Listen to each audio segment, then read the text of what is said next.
Շարունակվում է մեր եթերը սիրելի հեռուստադիտողներ եւ օրվա ընթացքում չնայած մենք հասցրել ենք խոսել կրթության մասին,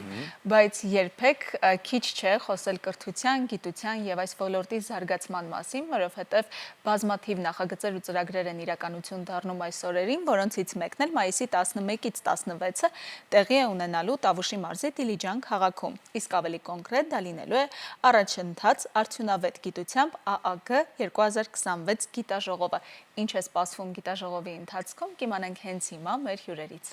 Իսկ նրանք են Արտուր Մովսիսյանը, Հայաստանի Հանրապետության կրթության, գիտության, մշակույթի եւ սպորտի նախարարության բարձրագույն կրթության եւ գիտության կոմիտեի նախագահի տեղակալը Բարի լույս, եւ Գևորգ Քարյանը, Ալիխանյանի անվան ազգային գիտական լաբորատորիայի տնօրենը։ Բարի լույս։ Ուրախ ենք ձեզ այստեղ տեսնելու համար։ Դե միանշանակ պետք է հասկանանք ԱԱԳ 2026-ը ինչ է իրենից ներկայացնում, ովքեր են համախմբվելու գլխավորությամբ երեք այս դեպքում առաջատար գիտնականների եւ երիտասարդ հետազոտողների եւ առհասարակ ինչ կարեւոր նպատակ է հետապնդում։ Սկսենք սկզբից, համեցեք։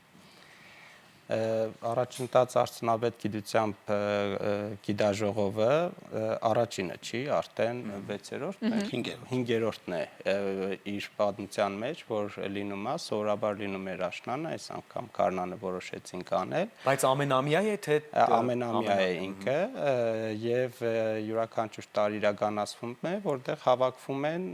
Բարձրագույն կրթության եւ գիտության կոմիտեի շահառու դրամաշնորհների ղեկավարները, խոշոր դրամաշնորհների ղեկավարները եւ իրենց երիտասարդ կատարողները եւ գիտական կոնֆերանս է, նաեւ շփում է եւ միջգիտակարգային է, դա նույնպես շատ կարեւոր է, որ մեկտեղ հավաքվում են տարբեր ոլորտի գիտնականներ եւ լսում են միմյանց զեկույցներ եւ դրամաշնորհների ընթացքի վերաբերյալ իրենց ձեռքբերումները։ Յուրաքանչյուր հաջորդ վայրկյան անգամ գիտությունը մի նորարարություն ընդունում է, փոփոխվում է, աշխարհը շտապելով առաջ է գնում։ Այս տարիների ընթացքում ինչպիսի թեմաներ են, որ ամեն հաջորդ տարի ավելի թարմ են դառնում քննարկման համար, ավելի ակտուալ եւ որոնք են այս տարվա գիտաժողովի ամենակարևոր թեմաները։ Այս տարի տեսեք գիտաժողովը ընդհանուր առմամբ կարող ենք նաև ասել, որ ինքը ինչ-որ իմաստով հաշվետու գիտաժողով է, որովհետև քանի որ մասնակցում են դրամաշնորհի ղեկավարներ, այս տարի ներառվել են նաև նպատակային ֆինանսավորման շահառուները, ինչ է նպատակային ֆինանսավորումը, դա ֆինանսավորման տեսակ է, որը պետությունը տրամադրում է գիտական խմբերին, որոնք պետք է հոգան, հա, կամ լուծեն խնդիրներ, գերատեսչությունների կարիքներ, հա, խնդիրներ, որոնք որ ծագել են գերատեսչություններում, այսինքն դա անմիջապես գիտնականի ներդրումն է տնտեսության մեջ կոնկրետ գերատեսչության կարիքները հոգալու համար։ Եվ կան այլ դրամաշնորհներ, որոնք որ գիտնականները իրենց հետազոտություններն են անում, տարբեր ոլորտների եւ տարբեր դասական, կիրառական հետազոտություններ, հա, որոնք որ իրականացնում են։ Այստեղ մի կարևոր կետ կա, որին կցանկանայինք անդրադառնալ,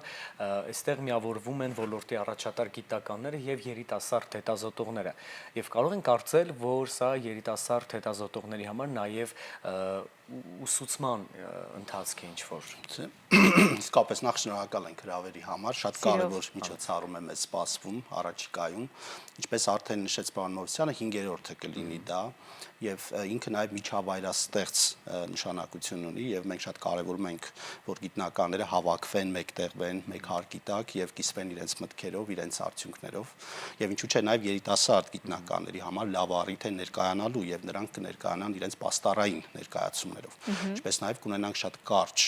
ներկայացումներ, այսպես կոչված գոնգ շոուներ, երբ նրանք շատ կարճ 5 րոպեի մեջ իրենց կներկայացնեն իրենց աշխատանքները եւ հետո արդեն կշարունակեն պաստառային ներկայացումներով։ Մոտ 30-ից ավելի ունենք պաստառային ներկայացումներ այս տարվա համար, 70-ից ավելի հիմնական զեկույցները կլինեն, ընդ որում տարբեր բնագավառների գիտնականներ կներկայացնեն իրենց զեկույցները եւ սա նաեւ լավ առիթ է միջգիտակարգային համագործակցության համար, երբ տարբեր բնագավառները ներկայացնող գիտնականներ համատեղ ծրագրեր են մշակում եւ այդ ծրագրերը զարգացնում հետագայում գիտական արդյունքի տեսքով տպագրելով։ Իսկ մի ցցուն օրինակի վրա եմ ուզում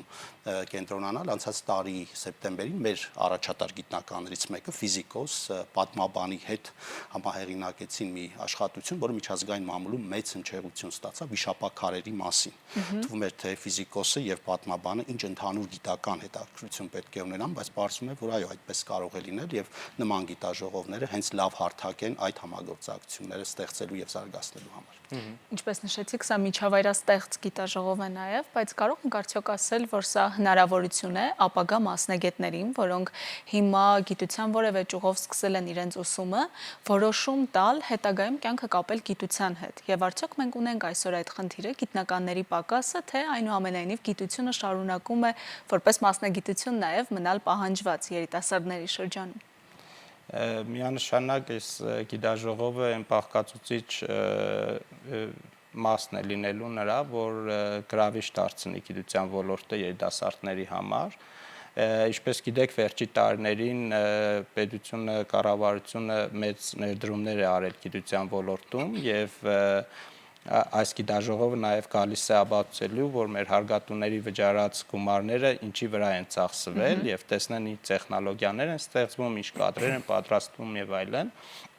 Եվ մոդագա գիտության զարգացման ռազմավարության մեջ էլ որպես թիրախներ գրված է նաև գիտնականների թվի աճ, այսինքն այս պետության աջակցությունը գիտության ոլորտին շարունակական է լինելու եւ այո, գիտության հանրայնացման միջոցառումները շատ կարեւոր են եւ դրանք պետք է լինեն շատ բազմազան, որբիսի երիտասարդների համար գրավիչ եւ նաեւ գրավիչ լինի ոլորտը, որբիսի երիտասարդները մուտք գործեն այդ գիտության ԱԳ 2026 գիտաժողովը տեղի ունենալու Տավուշի մարզի Դիլիջան քաղաքում։ Միջավայրը ինչպես է ընտրվում, որովհետեւ միջավայրաստեղծ է, ինչպես դուք արդեն նշեցիք, եւ արդյոք որևէ մարզ կամ որևէ քաղաք ընտրվելիս հատուկ ուշադրություն եք նաեւ դարձնում տվյալ մարզի առանձնահատկությունը, առավելությունը կամ գուցե այն թերությունը, որով գիտաժողովի ընթացքում գիտնականները եւ հետազոտողները ելքեր կգտնեն եւ կլրացվեն այդ բացերը։ Այո, իհարկե հատկանշական է, որ առաջին գիտաժողովը նույնպես արտագնա էր։ Մենք Վանաձորում առաջին գիտաժողովը անցկացրեցինք 22 թվականին։ Սա նաև համայնքային զարգացման տեսանկյունից կարևոր նշանակություն ունի, որտեղ գիտնականները գիտաժողովի ընթացքում այցելում են համայնքային դպրոցներ եւ աշակերտները, ուսանողները կարող են իրենց հարցերը ուղղել գիտնականներին, ծանոթանալ գիտնականների հետ եւ տեսնել առաջի ձեռքից, թե ովքեր են գիտնականները եւ ինչով են զբաղվում։ Իհարկե ենթակառուցվածքները նույնպես կարևոր նշանակություն ունեն։ Մենք կարծում ենք, որ գիտությունը, հարմարավետությունը դրանք անբաժանելի են եւ Հայաստանում միշտ գիտությունը ընկալվել է այդպես շատ դժվար պայմաններում արվող մի բան, բայց դա այդպես չէ եւ վերջի տարիներին բավական մեծ ռեսուրս է ներդրվել պետության կողմից, որպեսզի գիտական միջավայրը դառնա հարմարավետ։ Եվ այդ հարմարավետության զգացողությունն է նաեւ այն գրավչությունը, որը երիտասարդներին պետք է բերի գիտություն եւ ես կոչ եմ անում բոլոր երիտասարդներին, ովքեր մեզ հետևում են հիմա, անպայման դիտարկել իրենց մասնագիտական ուղին գիտության մեջ կառուցելու հնարավորությունը եւ դրանով նաեւ նրանք կարող են իրենց բարեկեցությունը ապահովել եւ սրանք միայն խոսքեր չեն, մենք բազմաթիվ այդպիսի երիտասարդներ ունենք, ովքեր այսօր մեզ հետ են մեր ինստիտուտում եւ նմանատիպ այլ ինստիտուտներում եւ նրանք նաեւ լավ առիթ ունեն ճամփորդելու աշխարհում տարբեր վերապատրաստման ծրագրերի մասնակցելով այն դրամաշնորհային ծրագրերով, որի մասին պարոն Օվսյանը նշեց, դրանք բազմազան են, բազմապիսի են եւ նաեւ հենց սա է այն կարեւորությունը, որ գիտաժողովը ցույց է դնում այն հնարավորությունները, որ այսօր կան Հայաստանում գիտության ոլորտում եւ դրանք նաեւ թերևս մեր գիտաժողովի կարգախոսն են ձևավորել ծաղկող գիտություն, կայուն պետություն։ Իսկապես յուրաքանչյուրի այս դեպքում ապագա գիտնականի մեկ լուման անգամ կարող է փոխել այն միջավայրը, որում նաև մենք ենք ապրում, դարձնելով դա էլ ավելի լավը։ Ինչպիսի արդյունքներ են ակնկալվում գիտաժողովից հետո եւ արդյոք նմանատիպ գիտաժողովները նաև կլինեն շարունակական հենց նախարարության աջակցությամբ։ Միանշանակ շարունակական են լինելու, արդեն նախորդ տարիների փորձը եւ պարոն Քարյանը նշեց այդ հարմարավետությունը, որ եւ բարձր մագարտակը, որով անցկացնում է գիտաժողովը, մեր գիտնականներին դա գրավիչ է դարձնում եւ բոլորը ցկտում են մասնակցել եւ գիտական կոմիտեի համար շատ մեծ դժվարություն է ընտրել մասնագետներին, որովհետև գնալով Հայաստանի Հանրապետության հյուրանոցների տեղերի քանակը չի երիկացնում, որովհետեւ կարողանանք նման մեծ մասշտաբի գիտաժողով իրականացնենք։ Այո, տեղի ընտրությունը նաև դրանով է պայմանավորված, որ հնարավորինս շատ մարդիկ կարողանան մեկ տեղում լինել, ոչ թե մի քանի հյուրանոցներում, եւ նաև լինի Երևանից դուրս։ Ես նշեցի նաև, որ ոչ միայն այս գիտաժողովը, այլ բազմապիսի պետք է գիտության հանրայնացման միջոցառումներ անենք։ Պարոն Քարյանն էլի նշեց, որ գիտաժողովի ընթացքում գնում ենք դպրոցներ, եւ դպրոցներից պետքա բերենք մեր գիտական կազմակերպություններ, մենք պետք է գնանք դպրոցներ, համալսարանում պետքա գիտության կոմպոնենտը էապես ուժեղացնենք։ Եվ մենք այո մի փուլում ենք, որ ծաղկում է գիտությունը եւ շատ ուրախալի է այդ փաստը, որ վերջապես տարիների ընթացքում մենք կարողացել ենք վերջի 2-3 տարիներին ոչ միայն կանգնեցնել գիտնականների թվի անկում, այլ նաև ունենք վերջի 3 տարիներին աճ, որը շատ ուրախացնում է, բայց մենք պետք է շարունակական աշխատենք այդ ուղղությամբ եւ ոլորտը։ Որքան խորքային է գիտությունը, այնքան ծավալուն կարող է լինել մեր հարցազրույցը, բայց մեզ արդեն հիշում են, որ եթերաժամանակը ավարտվում է, մեզ մնում է ձեզ շնորհակալություն հայտնել եւ մաղթել հաջող ընթացք գիտաժողովի։ Այո, ու ասել մինչ հանդիպում, որովհետեւ ինչպես Հայկը նշեց, թեման ծավալուն է, կրկին սպասում ենք ձեզ մեր տաղավարում նոր նախագծերի մասին պատմելու։ Շնորհակալ ենք։ Մնացեք մեզ հետ, սիրելի հեռուստադիտողներ, սա առավոտ լուսոնը, մենք շարժվում ենք առաջ։